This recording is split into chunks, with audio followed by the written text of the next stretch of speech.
जब भी आपको सही लगे स्टार्ट कर देना। Good morning all student. जैसे कि आपको पता है कि ये क्लास है जनरल इंग्लिश की और आज हम इसका थर्ड चैप्टर डिस्कस करने जा रहे हैं जिसका नाम है an observation and an explanation, जिसके ऑथर हैं डेसमंड मॉरिस। यानी कि ये चैप्टर डेसमंड मॉरिस ने लिखा है, जिसके अंदर उन्होंने डिस्क्राइब किया है कि जिस चीज़ को हम ऑब्जर्व करते हैं, इट मीन्स यानी कि देखते हैं, तो हम उसे एक्सप्लेन क्या करते हैं, उसके रियल मीनिंग को एक्सप्लेन करते हैं क्या नहीं करते हैं। डेसमंड मॉरिस जो थे वो एक बहुत बड़े ब्रिटिश जूलॉजिस्ट थे, एक एथोलॉजिस्ट भी थे एंड ए पॉपुलर एंथ्रोलॉजिस्ट भी थे। इसमें क्या है, वो एक बहुत बड़े जूलॉजिस्ट थे, तो उन्होंने ह्यूमन बिहेवियर को एनिमल्स के साथ कंपैरिजन किया है कि कहीं ना कहीं जो ह्यूमन बिहेवियर होता है वो एनिमल बिहेवियर से कहीं ना कहीं मैच करता है। इसके अंदर ये जो ऐसे लिया गया है ये द नेक्ड ऐप से लिया गया है, यानी कि ये ऐसे इस बुक से लिया गया है। उन्होंने एक बुक लिखी थी द नेक्ड ऐप, जिसके अंदर ह्यूमन बिहेवियर यानी कि ह्यूमन बीइंग किस तरह से बिहेव करते हैं उसके बारे में डिस्क्राइब किया है और उन्होंने उसी से इस ऐसे को लिया हुआ है। तो आइए हम डिस्कस करते हैं इस ऐसे के बारे में, an observation and an explanation. तो सबसे पहले मैं आपको बताना चाहूँगी कि ये जो ऐसे है an observation and an explanation, इसमें डिस्कस किया गया है about a mother and a child, कि एक मदर जो होती है वो अपने चाइल्ड के साथ किस तरह से बिहेव करती है और उसके बच्चे का और उसका रिलेशन क्या होता है। तो इसके अंदर सबसे पहले हमने जो स्टैंजा दिया गया है उसमें दिया गया है कि हमने पूरे वर्ल्ड के अंदर सर्वे किया, तो उसके अंदर ये देखा कि जो मोस्टली वुमेन्स होती है, मोस्टली यानी कि 80% जो वुमेन्स होती हैं वो अपने इन्फेंट को यानी कि बेबी को लेफ़्ट साइड में उठाती हैं, लेफ़्ट साइड वाली गोद में ज़्यादा लेती हैं, और जो 20% होती हैं वो मतलब राइट साइड में लेती हैं। तो इसका क्या है कि मोस्टली जब भी बेबी रोता है, वो इन्फेंट रोता है, तो जब उस बेबी को लेफ़्ट साइड में मदर ले लेती है तो वो इन्फेंट जो है वो बहुत जल्दी से साइलेंट हो जाता है और वो रोना भी बंद कर देता है। तो उसमें जब मोस्टली पूछा गया लोगों से तो उसमें ये आया कि मदर जो है वो अपने बच्चे को, इन्फेंट को लेफ़्ट साइड में शायद इसलिए लेती होगी कि उसका राइट हैंड जो है वो फ्री हो जाता है अदर वर्क करने के लिए, कि उसने लेफ़्ट साइड में बच्चे को कैरी कर लिया, होल्ड कर लिया, और उसने राइट हैंड से अपना अदर जो हाउस होल्ड होते हैं उन्हें कर लिया, यानी कि घर के और सारे काम निपटा लिए।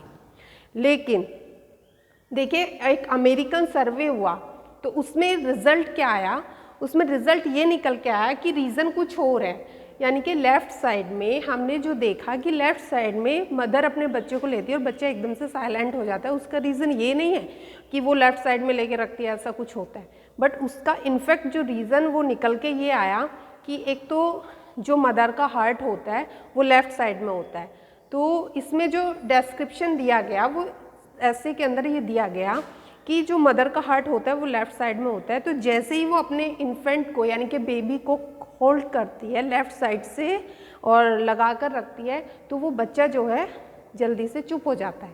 बिकॉज उसका कारण ये है कि उसकी जो हार्ट बीट होती है, जैसे वो उसको लगाती है तो उसकी जो हार्ट बीट होती है वो बच्चे को सुनाई देती है, जैसे धक धक धक की आवाज़ होती है वो उसको सुनाई देती है। तो वो बच्चा जो होता है, इन्फेंट जो होता है, वो उससे फैमिलियर होता है, क्योंकि जो वार्म टाइम से ही जब वो बच्चा उसके मतलब प्रेगनेंसी टाइम में होता है तो वो उस टाइम से ही उस हार्ट बीट को सुनता रहता है। तो जब वो उस हार्ट बीट को सुनता रहता है, वो इतने लंबे टाइम तक सुनता है और उसके बाद वो एक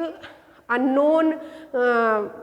वर्ल्ड के अंदर आ जाता है तो बच्चा डरता है बहुत ज़्यादा, तो वो इसलिए रोना शुरू कर देता है। लेकिन जैसे मदर उसको उठाती है और उससे फिर से दोबारा से वही हार्ट बीट सुनाई देती है वही धक धक की आवाज़, तो वो बच्चा आराम से चुप हो जाता है। तो उसका कारण ये होता है कि वो उस हार्ट बीट की जो साउंड होती है वो उससे पहले से ही फैमिलियर होता है। तो अमेरिकन सर्वे के अकॉर्डिंग ये चीज़ हम लोगों को क्लियर हुई कि जो इन्फेंट होता है जैसे ही मदर उसे मतलब लेफ्ट साइड में लेती है तो वो इस वजह से चुप हो जाता है। दूसरी बात एक ये भी आई कि इसमें ये देखा गया कि 80% जो लेडी होती हैं वो राइट हैंड से वर्क करती हैं, लेकिन जो 20 या 30% लेडी होती हैं वो लेफ़्ट हैंडेड होती हैं।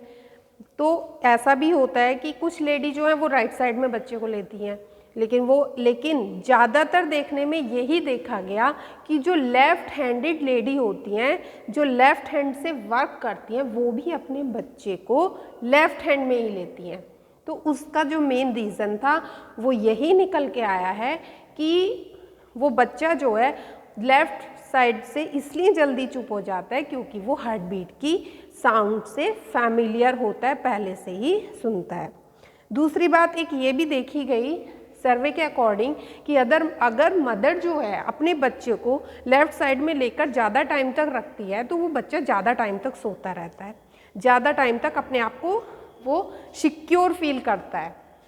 तो ये एक कारण था उसका कि जो लेडी जो होती हैं वो लेफ़्ट साइड में बच्चा इसीलिए जल्दी से चुप हो जाता है। अच्छा क्या है, जैसे ही बच्चा और किसी की गोद में जाता है और कोई गोद में ले लेता है तो वो किसी को नहीं जानता है क्योंकि वो अननोन होता है हर किसी रिश्ते से, रिलेशन से कि ये उसकी ताई लगती है, बुआ लगती है, कोई लगती है, बट वो उसके पास चुप नहीं होता है। बट जैसे वो अपनी मदर के पास आता है तो वो चुप हो जाता है। तो उसका मेन रीज़न यही होता है कि उसकी जो मदर की हार्ट बीट होती है उससे फैमिलियर होता है। तो दूसरी बात हमने ये देखा इसके अंदर एक चीज़ और भी है, वो ये है कि इस ऐसे के अंदर जो मेन चीज़ आई वो ये आई कि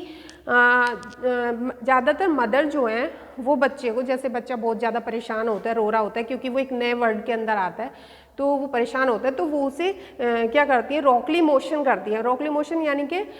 उसे ऐसे करके बाहों में लेके या किसी कपड़े में डाल के ऐसे झूला झुलाना जिसे कहते हैं, इस तरह से झुलाती है। तो उसका भी कनेक्शन जो होता है, जो अथर ने डिस्क्राइब किया है यहाँ पे, डेसमंड मॉरिस ने इस ऐसे के अंदर वो यही डिस्क्राइब किया है कि वो जो मोशन होता है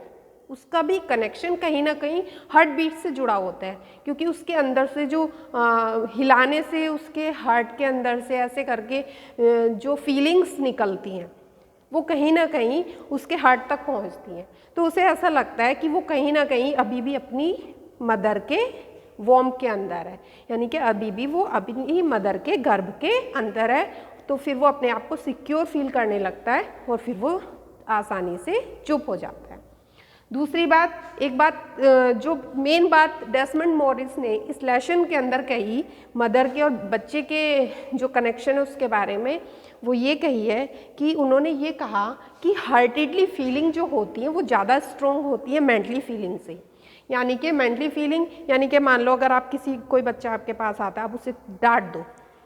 तो क्या होगा, वो आपसे अलग हो जाएगा। बट अगर आप उसे प्यार से बोलेंगे तो क्या होगा, वो आपकी बात को सुनेगा भी, समझेगा भी। तो यहाँ पर मेन पॉइंट उन्होंने ये भी दिया है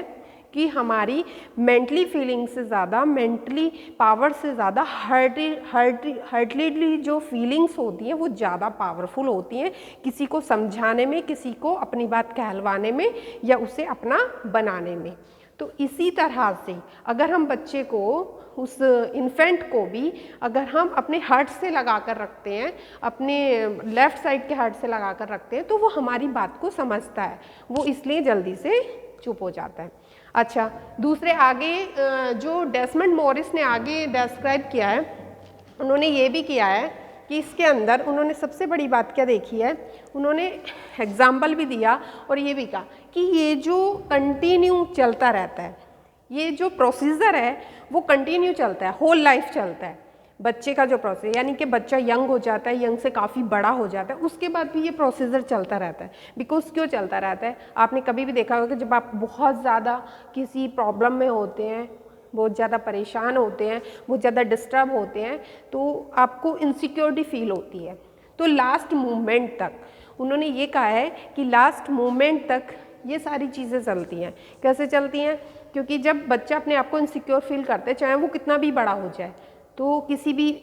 प्रॉब्लम को लेकर, और वो बहुत ज़्यादा परेशान होता है, डिस्टर्ब होता है, तो वो कहाँ जाना पसंद करता है? वहीं जाना पसंद करता है जहाँ पे उसे सिक्योरिटी फील हो। और सिक्योरिटी उस बच्चे को कहाँ पे फील होती है? अपनी मदर के पास, चाहे वो कितना भी बड़ा हो जाता है। जब वो बहुत ज़्यादा डिस्टर्ब होता है तब भी वो अपनी मदर के पास जाता है और वो अपनी मदर के हार्ट से ही लगना पसंद करता है। वहाँ पर लगने के बाद उसे क्या होता है? उसे सिक्योर फील होने लगता है। सिक्योर फील होने लगता है मतलब वही आवाज़ उसे, अपनी मदर की धक धक की आवाज़, वही सारी चीज़ें जिससे वो प्रेगनेंसी टाइम से फैमिलियर है, वो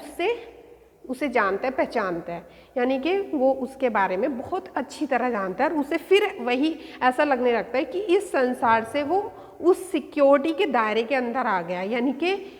जो उसकी सिक्योरिटी का दायरा है, यानी कि जो उसका प्रेगनेंसी टाइम का वॉर्म के अंदर जब वो अपनी मदर के रहता है तो अपने आप को सिक्योर फील करता है। तो इसी तरह से जब अपनी मदर के पास जाता है किसी डिस्टर्बेंस को लेकर, तो अपनी मदर के गले लगता है या हार्ट से लगता है, तो उसे क्या मिलता है? उसकी जो प्रॉब्लम है ना, या उसके अंदर जो डिस्टर्बेंस चल रहा होता है, वो बहुत लिमिट तक कम हो जाता है। उसे बहुत रिलैक्स फील होता है, क्योंकि उसको उस टाइम पर भी ऐसा ही फील होता है कि वो अभी भी अपनी मदर के वोम्ब में है और वो अपने आप को सिक्योर फील करने लगता है। तो ये जो मोमेंट है, डेसमंड मॉरिस ने ये कहा कि ये जो सारी प्रक्रिया है, ये एक खाली इन्फेंट से शुरू नहीं होती है। इन्फेंट से शुरू तो होती है, खाली इन्फेंट पे ही ख़त्म नहीं होती है, बट ये होल लाइफ चलती है। वो बच्चा चाहे कितना भी बड़ा हो जाए, कुछ भी हो जाए उसके साथ, लेकिन वो अपने आप को ऐसे ही फील करता है, यानी कि वो सिक्योर उसी दायरे के अंदर फील करता है। तो यहाँ पर डेसमंड मॉरिस ने क्या किया कि हम लोग देखते तो हैं कि मदर जो है वो अपने बच्चे को लेफ्ट साइड में उठाती है, लेकिन कभी हमने जानने की कोशिश क्यों नहीं करी, एक्सप्लेन क्यों नहीं किया? तो उन्होंने जो ऑब्ज़र्व किया, यानी कि उन्होंने यही ऑब्ज़र्व किया मोस्टली यहाँ पर, कि उन्होंने यही देखा कि यहाँ पर ज़्यादातर वुमेन्स जो हैं वो अपने बच्चे को